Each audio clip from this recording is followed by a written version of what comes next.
இப்போ நம்ம எதை பற்றி பார்க்க போகிறோம் அப்படின்னா கங்குவா ரிலீஸ் டேட் ட்ரெய்லர் அப்படின்னு ஒன்று விட்டானுங்க. அதை பற்றி தான் இந்த வீடியோவில் மோஸ்ட்டாக பார்க்க போகிறோம். ஓப்பனிங்லேயே ஒரு நாளைக்கு சாவ போகிற கேள்வி ஒன்று கத்தின்னு இருக்குது. அதுவும் என்னான்னு கத்துது அப்படின்னா கங்கான்னு ஏதோ ஒரு பொண்ணை கூப்பிடுது.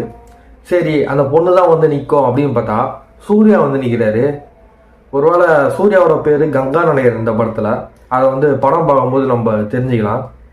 அதுக்கடுத்தது காட்டுவாசியான ஒரு சூர்யாவை காட்டுறாங்க. ஒரு மாதிரி சிட்டி சைடில் இருக்கிற மாதிரி ஒரு சூர்யாவை காட்டுறாங்க. சரி, ஒரு டபுள் ஆக்ஷனாக இருக்கும் போல இருக்கு அப்படின்னு நம்ம மனசுக்குள்ள ஒரு ஆர்வத்தை தூண்டுது. அதை எந்த அளவுக்கு வந்து சதைக்க போகிறாங்க அப்படின்றது படம் பார்க்கும்போது தான் நம்மளுக்கே தெரியும். அங்கங்கே வந்து சூர்யா கத்தினே இருக்கிறாரு. அது வந்து நம்மளுக்கு வந்து ஒரு மாதிரி தலைவலியை தான் உண்டு பண்ணுது. நம்மளுக்கு வந்து பழைய நினைவுகள், அதாவது சூர்யாவோட மலரும் நினைவுகளான இந்த சிங்கம் படம் தான் ஞாபகத்துக்கு வருது.